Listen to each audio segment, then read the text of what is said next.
dunya waddin. Wassalatu wassalamu ala asrafil anbiya wal mursalin sayyidina wa maulana Muhammadin wa ala alihi wa ashabihi ajma'in, amma ba'd. Ma'asyiral muslimin, jamaah salat maghrib rahimakumullah. Mari tidak henti-hentinya kita panjatkan puja dan puji syukur kehadirat Allah Subhanahu wa taala atas semua nikmat yang telah diberikan kepada kita semua, baik itu nikmat sehat, nikmat sempat, lebih-lebih nikmat iman wal Islam, sehingga dengan kenikmatan itu bisa kita pergunakan untuk menjalankan sholat maghrib secara berjamaah dan sekaligus kita bisa hadir di majelis ilmu pada kesempatan malam hari ini. Mudah-mudahan semua amal ibadah kita mendapatkan berkah ridha dari Allah Subhanahu wa taala. Amin, Allahumma amin. Salawat dan salam kita sanjungkan kepada junjungan Nabi Allah, Nabi Abu Muhammad sallallahu alaihi wasallam. Biqauli Allahumma salli ala Sayyidina Muhammad wa ala ali Sayyidina Muhammad. Mudah-mudahan kita semuanya benar-benar diakui sebagai umatnya yang akan mendapatkan syafaatnya besok di yaumul akhir. Amin, Allahumma amin. Bapak Ibu jamaah salat maghrib rahimakumullah, alhamdulillah kita masih bersama dengan guru kita, beliau Bapak Kiai Haji Muhammad Arif Rahman LC MA, yang pada kesempatan malam hari ini melanjutkan kajian tentang 3 pesan Nabi. Untuk menyingkat waktu, mari kita buka dengan bacaan mul kitab bi barakati al-Fatihah. A'udzu billahi minasy syaithanir rajim. Bismillahirrahmanirrahim. Alhamdulillahi rabbil alamin. Ar-Rahmanir Rahim, Maliki yaumiddin. Iyyaka na'budu wa iyyaka nasta'in. Ihdinas siratal mustaqim. Siratal ladzina an'amta 'alaihim ghairil maghdubi 'alaihim waladdallin. Rabbi firli wa liwalidayya wa lil mu'minina amin. Assalamualaikum warahmatullahi wabarakatuh. Waalaikumsalam warahmatullahi wabarakatuh. Innal hamdalillah nahmaduhu wa nasta'inuhu wa nastaghfiruh wa na'udzu bihi min shururi anfusina wa min sayyiati a'malina. May yahdihillahu fala mudilla lahu wa may yudlil fala hadiya lahu. Asyhadu an la ilaha illallah wahdahu la syarika lah wa asyhadu anna Muhammadan abduhu wa rasuluhu la nabiyya ba'dah. Allahumma salli wa sallim ala nabiyyina Muhammad wa ala alihi wa ashabihi ajma'in, amma ba'd. Bapak-bapak, ibu-ibu, saudara-saudara yang dirahmati Allah, sekali lagi alhamdulillah kita panjatkan puji syukur kepada Allah Subhanahu wa taala atas segala nikmat yang Allah berikan. Kita diberikan kesehatan dan kesempatan pada malam hari ini sehingga bisa hadir di masjid yang kita cintai, di rumah Allah ini untuk beribadah dan meningkatkan keimanan dan ketakwaan kita. Semoga apa yang kita lakukan diterima oleh Allah Subhanahu wa taala. Amin ya rabbal alamin. Kemudian salawat dan salam marilah kita sampaikan kepada Nabi kita Muhammad sallallahu alaihi wasallam, kepada para sahabat dan seluruh pengikutnya. Hadirin yang dirahmati Allah, pada kesempatan malam hari ini kita akan bahas sabda Rasulullah sallallahu alaihi wasallam terkait dengan pesan beliau terhadap salah seorang sahabat yang bertanya.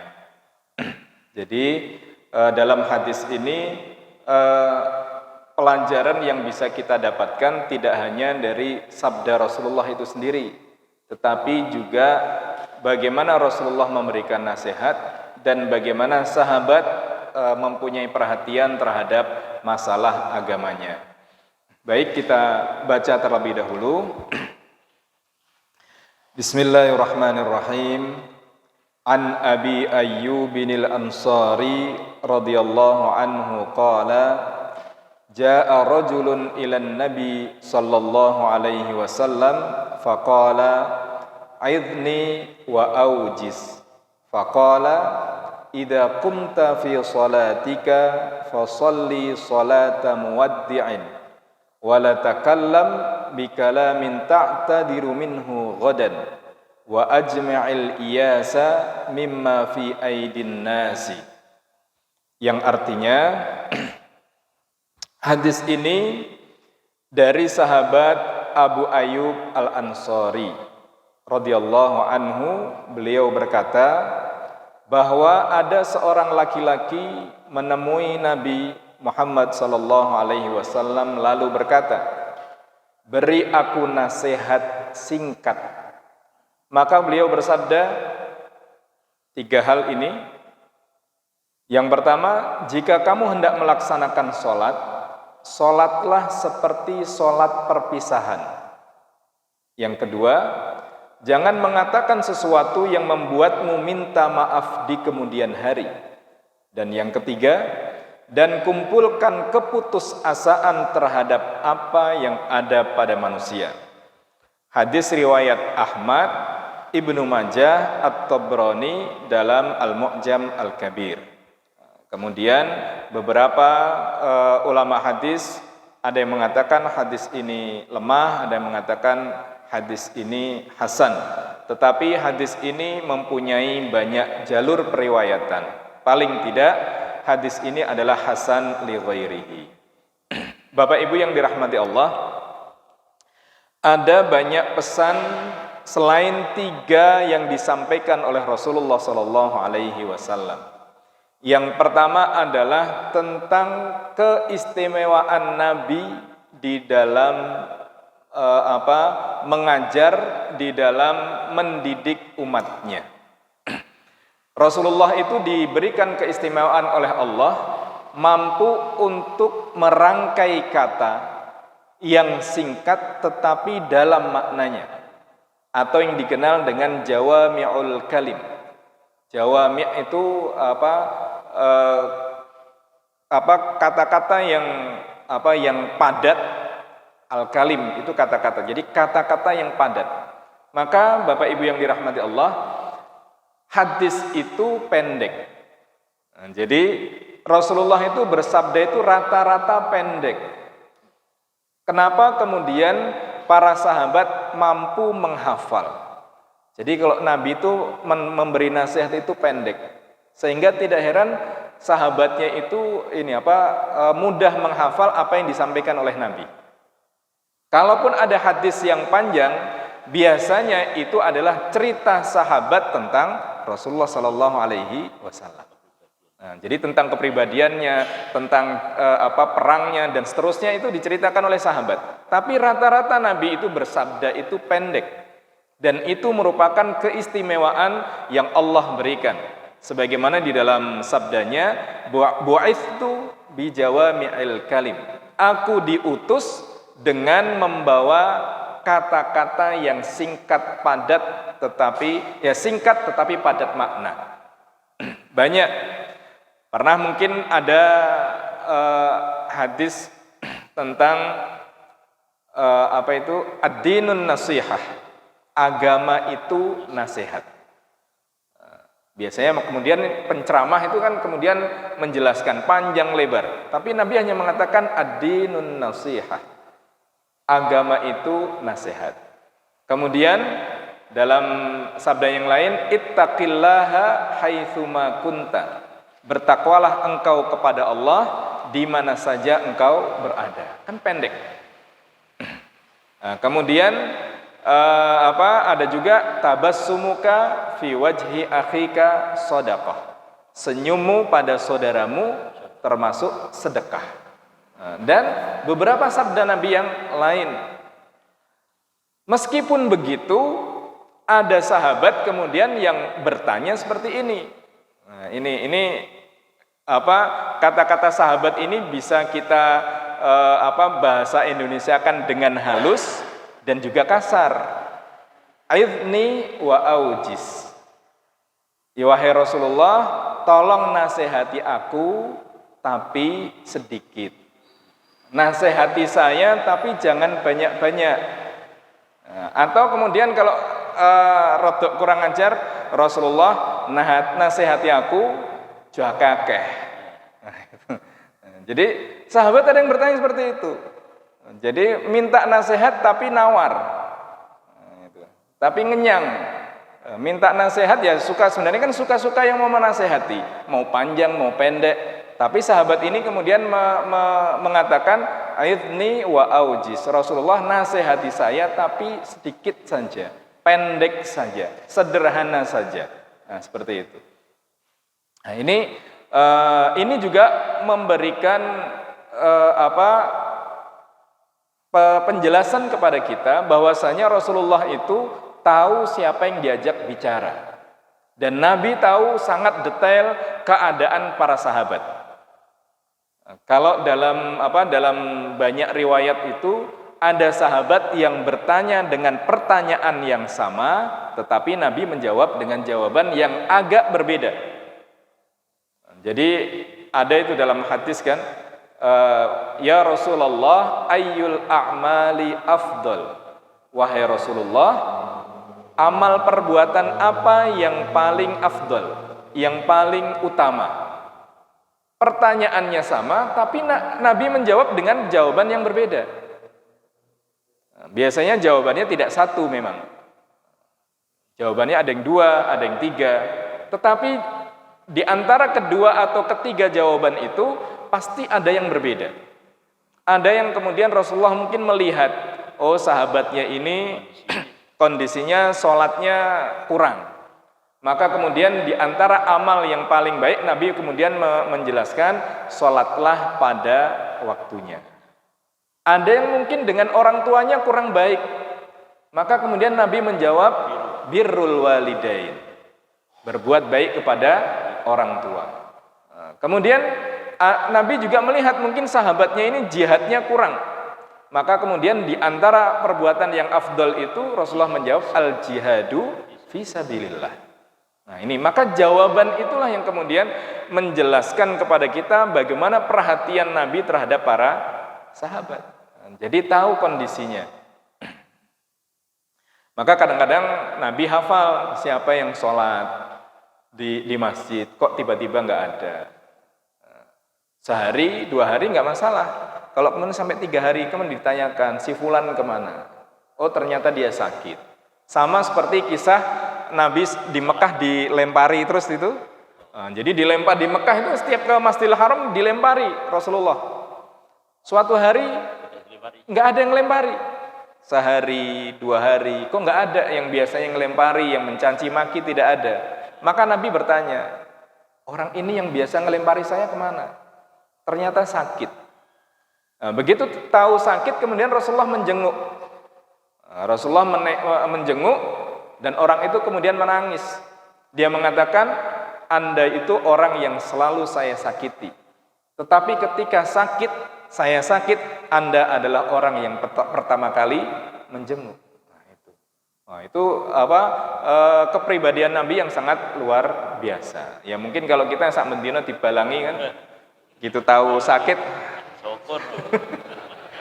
Rabu rumah sakit sisan. Jadi seperti itu. Nah, ini dari sisi nabinya. Dari sisi sahabat, jadi Bapak Ibu sekalian, para sahabat adalah orang-orang yang tidak malu untuk bertanya. Bertanya itu bukan merendahkan diri kita. Dan boleh jadi ketika ada yang bertanya itu, yang lain itu sebenarnya juga sama punya pertanyaan, cuma rawani gitu. Mau tanya izin, mau tanya kemudian masa cuma masalah gini ditanyakan. Kadang-kadang kan seperti itu. Tapi begitu ada yang bertanya, ternyata pertanyaannya sama. Maka bertanya itu tidak masalah. Bahkan dulu ada guru saya itu namanya Ustadz Rawiyan. Beliau mengajar ilmu falak, matematika, ilmu falak, ilmu hisab. Itu setiap masuk muridnya takut, Pak. Jadi dulu kita tuh satu kelas itu, jadi kebiasaan begini, begitu beliau masuk, setelah absen pada izin ke belakang, cepet-cepetan izin ke belakang, karena takut ditanya.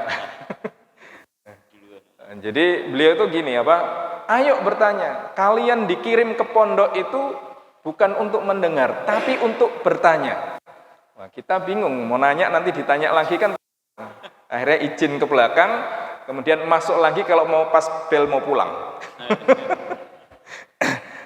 Ya. Jadi itu Bapak Ibu yang dirahmati Allah, banyak maka dalam hadis itu sahabat bertanya kepada Rasulullah.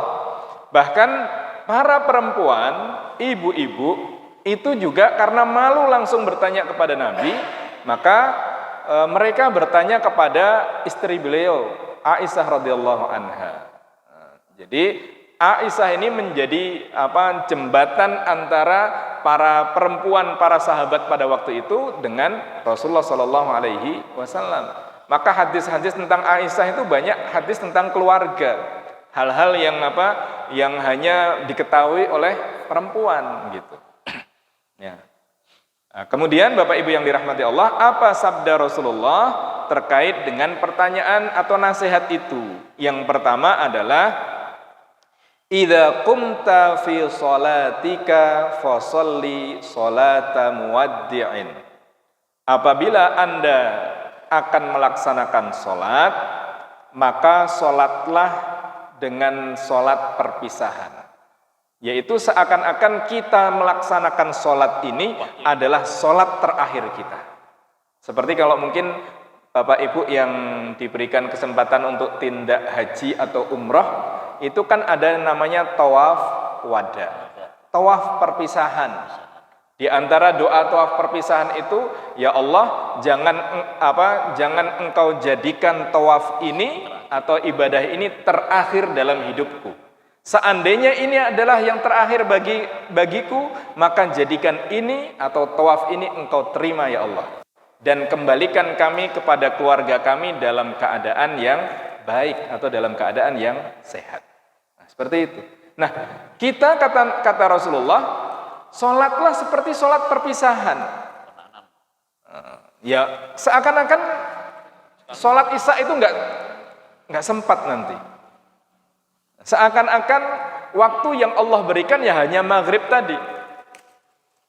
Coba non sewu nggih, kalau kemudian malaikat itu ngasih bocoran kepada panjenengan, Mbah, panjenengan kadose meh diambil nyawa itu setelah subuh besok. Wah, malam ini nggak tidur itu, sholat tahajud, maca Quran, sedekah, wah semua itu kalau dibocorkan.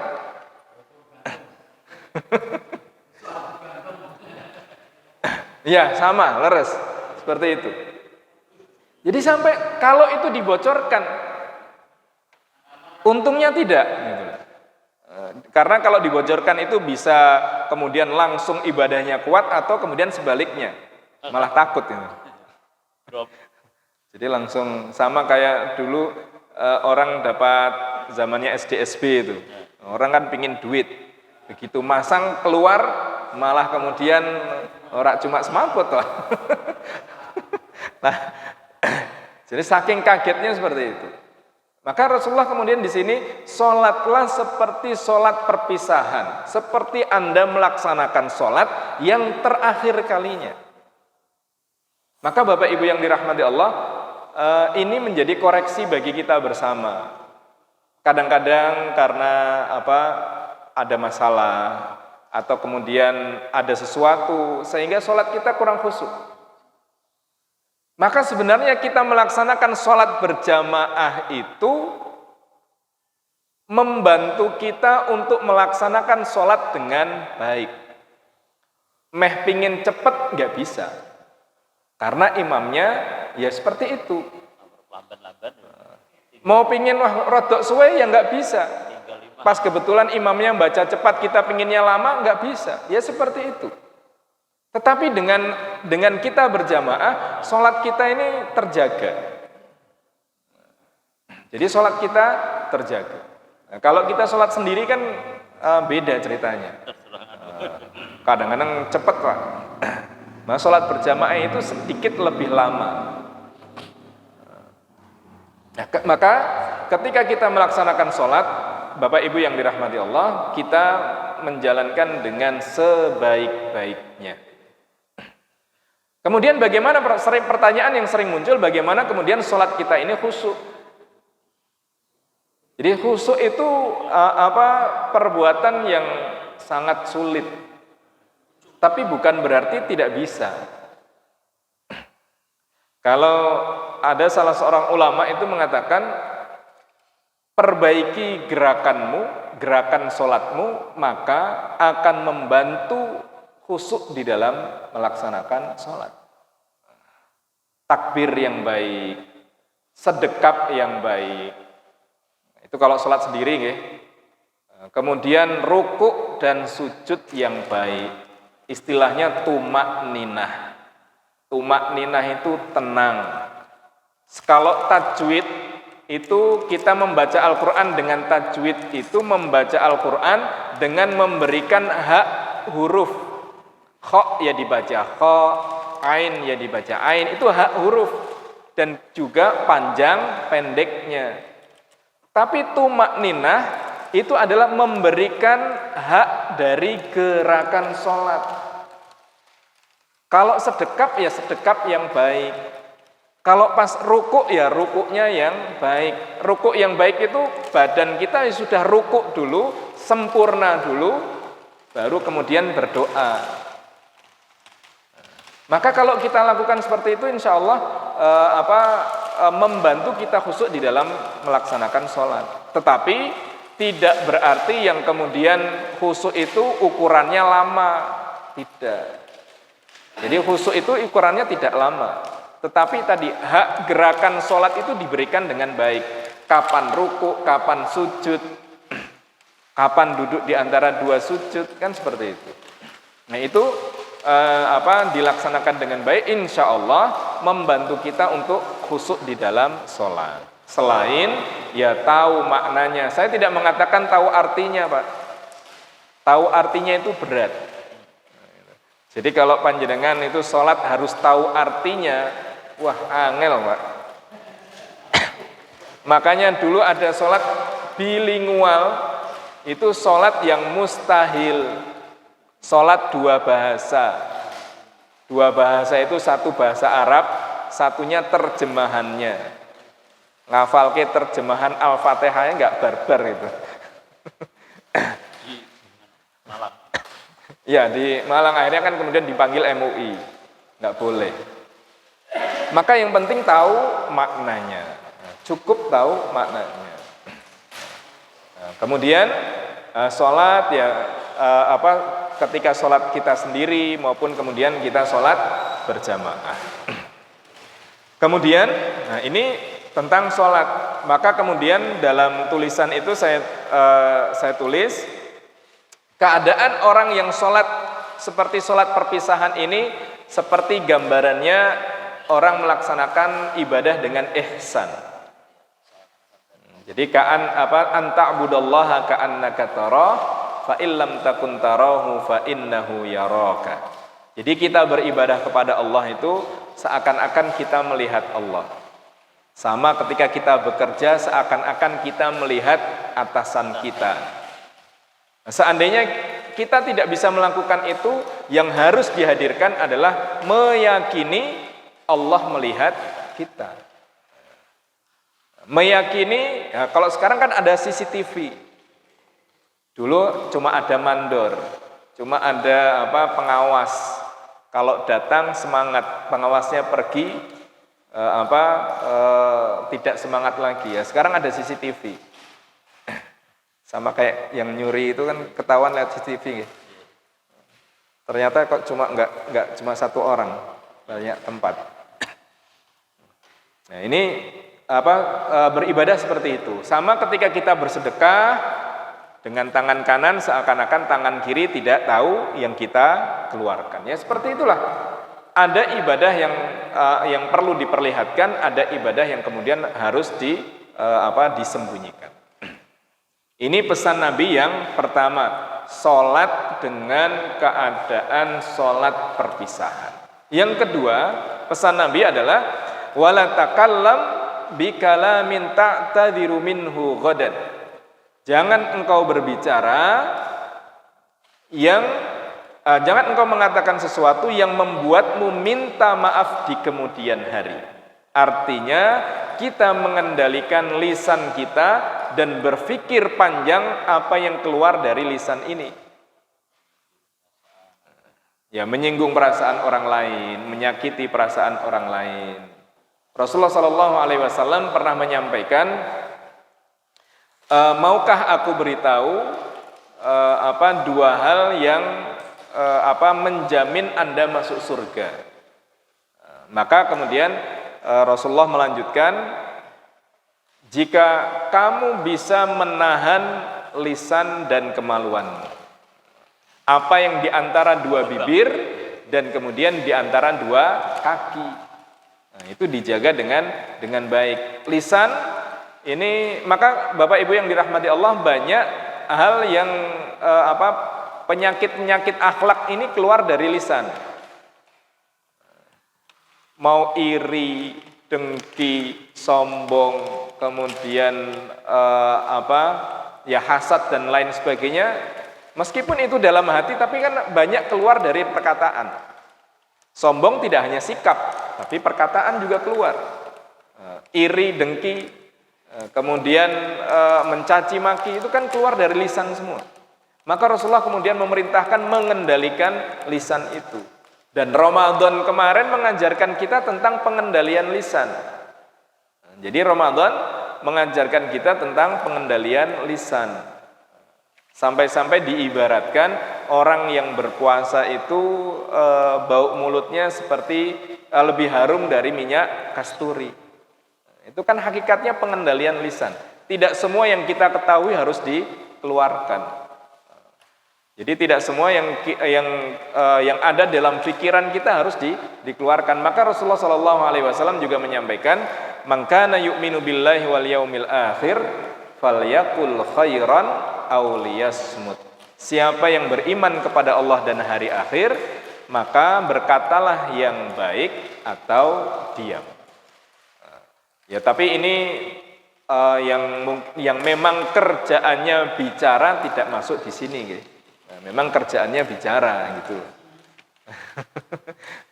Jadi kalau sales, kemudian tukang promosi, kemudian di radio, presenter, itu kalau nggak ngomong, loh kok nggak ngomong, falyakul khairan aw liyasmut, wah langsung dipecat, Pak. Motivator, diem aja ya nggak ini. Ya, ini yang kedua. Jadi monggo Bapak Ibu yang dirahmati Allah, kita berusaha untuk mengendalikan lisan kita. Kita tahu, kalau kemarin saya dengar juga Pak Harto, kan kemarin penjelasan atau beberapa pekan yang lalu kan tentang malaikat, gitu. Jadi saya dengar Pak, saya catat gitu. Jadi tentang malaikat, kita tahu iman terhadap malaikat itu kan salah satu fungsinya kan ini. Oh, ternyata kita tidak sendiri. Ada raqib, ada atid. Ada malaikat yang selalu menyertai kita, yang selalu mencatat seluruh perbuatan kita. Nah, itu bagian dari iman kepada malaikat. Untungnya malaikat itu gaib. Kalau terlihat, ya, apa enggak kemudian kita, Mas Raqib, Mbok jangan tulis dulu. Mas Atid, untungnya enggak kelihatan. Hanya malaikat yang melihat kita. Kemudian Bapak Ibu yang dirahmati Allah, pesan yang ketiga adalah wa ajma'il iyasa mimma fi aidin nas, yaitu kumpulkanlah keputusasaan terhadap apa yang ada pada manusia. Artinya adalah bahwasanya seringkali dalam kehidupan ini kita sangat tergantung dengan orang lain, terutama ketika kita minta tolong. Boleh kita minta tolong pada saudara kita, pada siapapun saja, tetapi hasil dari kita minta tolong itu tetap kita pasrahkan kepada Allah Subhanahu wa taala. Jangan sampai kemudian saya sudah minta tolong kok, saya yakin mesti keluar, saya yakin mesti diterima. Nah, tahu-taunya enggak. Maka kemudian kekecewaan itu yang menjadikan kita kemudian sakit hati, kemudian tidak senang, memunculkan penyakit sosial yang lain. Maka kemudian di sini Rasulullah Shallallahu Alaihi Wasallam segala bentuk keputusasaan itu terhadap manusia itu harus dihilangkan. Kita harus menggantungkan semuanya kepada Allah. Allah yang akan memberikan ketentuan di dalam kehidupan ini. Maka seorang muslim itu dalam sabdanya, orang yang beriman adalah orang yang stabil jiwanya. Jadi orang beriman adalah orang yang stabil jiwanya. Dia mendapatkan rizki dari Allah, dia bersyukur, dia berbagi.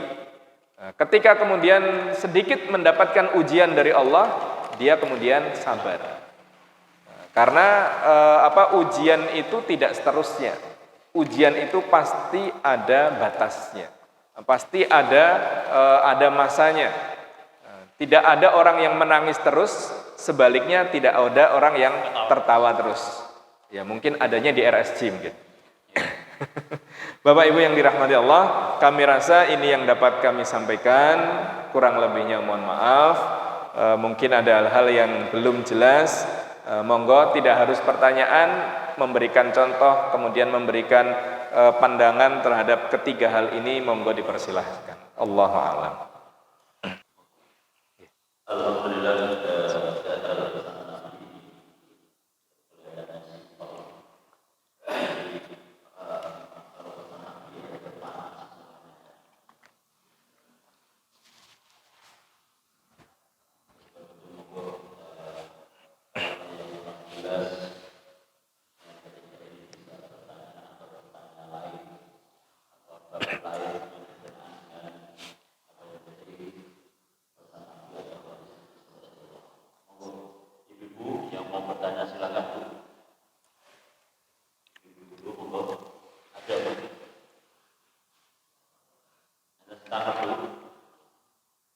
Penenten.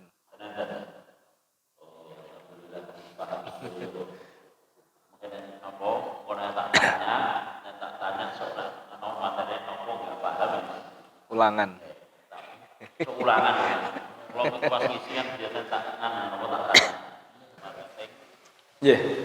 Bapak Ibu yang dirahmati Allah, dalam sebuah riwayat yang lain itu ada sahabat yang kurang lebih bertanya seperti itu. Jadi Nabi itu menyampaikan untuk mengendalikan lisan. Kemudian sahabat bertanya, "Wahai Rasulullah, apakah kami harus mengunci mulut kami, atau semua yang keluar dari mulut kami ini akan ditulis, akan dibalas?" Maka kemudian Rasulullah menyampaikan yang buruk akan ditulis buruk, yang baik akan ditulis baik. Maka tadi saya sampaikan kalau hadis tentang fal yaqul khairan, berkatalah yang baik. Pertanyaannya, kita meyakinkan orang itu baik atau tidak, kan gitu.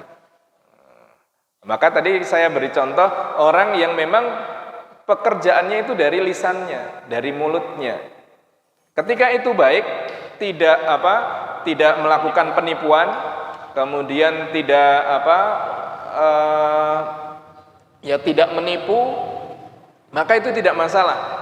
Saya tadi sore kebetulan pas ngajar itu juga kurang lebih babnya hampir sama dengan masalah bab ini, yaitu bab muamalah. Jadi Bapak Ibu yang dirahmati Allah, muamalah itu dalam Islam oleh para ulama dibuat sebuah kaidah. Kaidahnya itu gampang. Jadi al-aslu fil muamalati al-ibahah. Bahwasanya pada dasarnya masalah duniawi, masalah muamalah itu hukum asalnya adalah boleh. Nah itu. Jadi hukum asalnya adalah boleh. Artinya kita melakukan apapun boleh. Hukum dasarnya seperti itu. Sampai ada dalil yang menjelaskan itu dilarang. Maka larangan itu dalam konteks ini sedikit. Nah, berbeda dengan ibadah. Kalau ibadah itu hukum asalnya itu haram, tidak boleh dilakukan sampai ada penjelasan tentang perintahnya. Sholat kalau kita tidak diperintahkan sholat, kita nggak sholat, kan gitu. Nah, tapi muamalah berbeda. Selama itu baik, yang kita tawarkan barangnya halal, kemudian tidak melakukan penipuan, barangnya kemudian jelas ada. Apalagi kemudian kalau sebagai montir, sebagai tukang ini tahu kualitasnya, tanpa kemudian menutup-nutupi, boleh Pak. Yang tidak boleh itu, mohon maaf, misalnya barangnya A, kemudian begitu dipasang B. Nah, gitu. Oh ini barangnya kalau saya sangat mengapresiasi misalnya gini, Pak, sebenarnya barang A itu lebih baik, tapi di sini pas nggak ada Kualitas. Nah, itu. Beda kemudian, wah ini bagus, kita punyanya itu. Kalau itu, wah itu nggak bagus itu. Nah, itu. Jadi kadang-kadang takut kemudian tidak laku. Padahal sebenarnya kejujuran itu itu baik, dan kita hanya kekhawatiran belum pernah mencoba, tetapi kemudian khawatir tidak diapresiasi dengan baik. Saya rasa selama itu halal, baik, tidak melakukan penipuan, menjelaskan sedetail-detailnya, bagus Pak. Kalau tidak dijelaskan itu mungkin malah pelanggannya bingung. Ki aku tuku neng kene mah dijar ketok. Kan malah tidak bagus kan gitu. Jadi pedagang juga sama. Semua yang bekerja jasa, dagang, marketing dan lain sebagainya, ya andalannya lisan, andalannya mulut. Tapi tentunya dengan data, dengan bukti, tidak melakukan penipuan, tidak kemudian menjelekkan yang lain. Jadi kalaupun mohon maaf ingin memberikan perbandingan, tetapi tidak dengan menyebutkan tokonya, orangnya. Nah, itu. Kalau seperti ini biasanya gini, silahkan, tidak masalah. Tetapi biasanya yang dijual di toko sana itu loh nggak bagus, nah itu nggak boleh. Itu. Karena belum tentu kita ngomong seperti itu, akhirnya dia tetap dengan kita. Itu. Nah, malah boleh jadi malah lari dari kita. Oke, saya rasa ngoten ya Pak. Oh, iya. Betul-betul tawakal tenan apa? Iya. Bapak Ibu yang dirahmati Allah, wa may yatawakkal 'ala Allah fahuwa hasbuh. Siapa yang bertawakal kepada Allah, menyerahkan seluruh hidupnya kepada Allah, di sini bukan berarti tidak ikhtiar ya. Jadi kadang-kadang memahami tentang tawakal itu dari pemahaman yang negatif. Tawakal itu dianggap pasrah bongkoan. Padahal tawakal itu ada unsur ikhtiar. Setelah ikhtiar baru tawakal. Maka ayat itu dalam surat At-Tahrim itu kan nanti urut-urutannya ada seperti itu. Wa may yattaqillaha yaj'al lahu makhraja. Siapa yang bertakwa kepada Allah, Allah akan berikan jalan keluar. Jalan keluar itu akan muncul setelah bertakwa. Takwa ini bukan sekedar, dulu pernah sering saya sampaikan penjelasannya nggih. Takwa itu tidak hanya dalam konteks ibadah saja. Takwa itu kan kehati-hatian. Maka orang yang berhati-hati dalam hal ini, berhati-hati dalam muamalah, berhati-hati di dalam bersosial, semua tercatat dengan baik, itu kan bagian dari hati-hati. Maka Allah akan berikan jalan keluar. Kemudian siapa yang wa may yatawakkal Allah fahuwa hasbuh. Maka Allah akan mencukupkan itu. Jadi begini Bapak Ibu yang dirahmati Allah.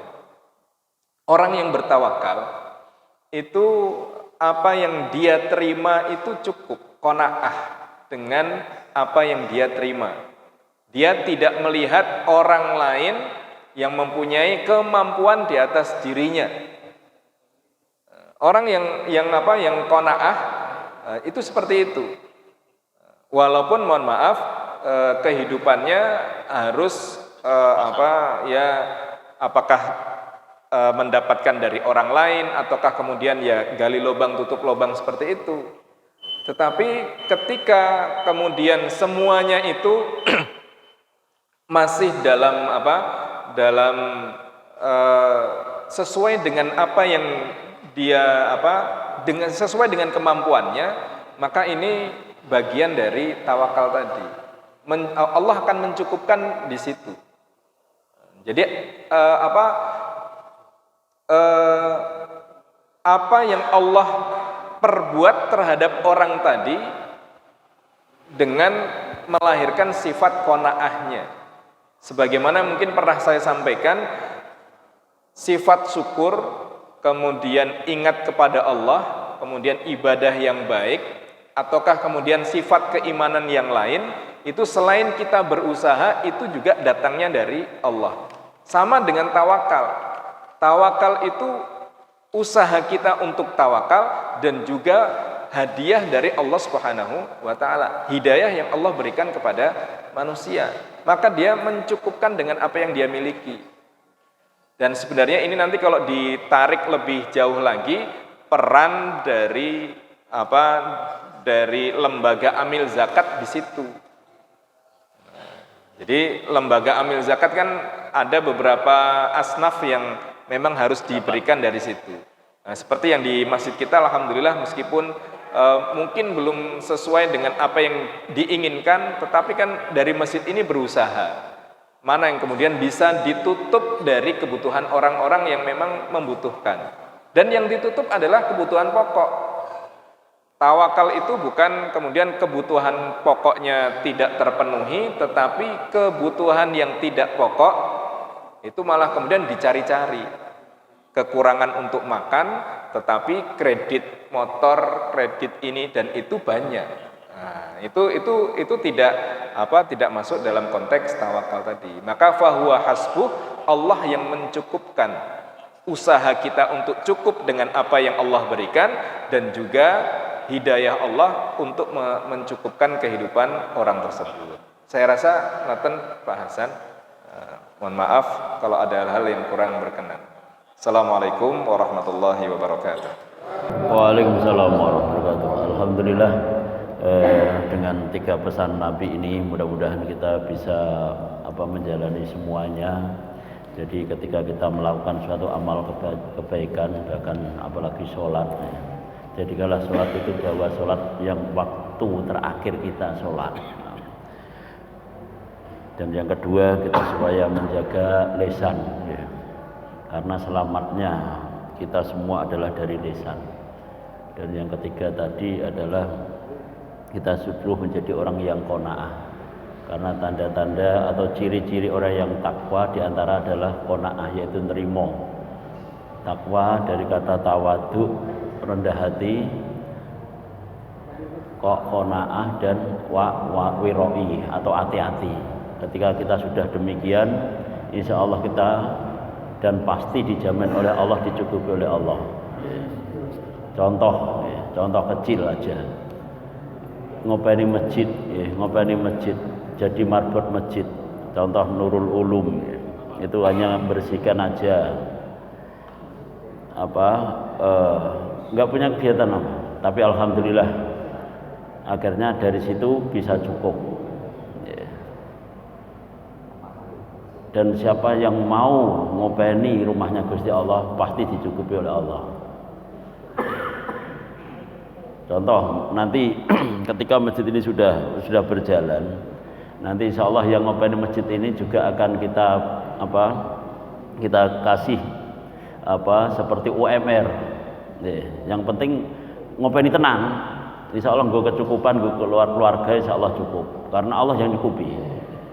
Kalau takmir itu hanya berusaha bagaimana cara untuk memberikan, tapi sepenuhnya adalah Allah yang mencukupi. Ya dari manapun. Karena yang jadi marbot di Nurul Ulum mulai 96 sampai sekarang. Gaji kelihatan ngerti, tapi alhamdulillah pendapatan dan lain sebagainya, masya Allah. Padahal mulai 96 berdirinya sampai sekarang masih.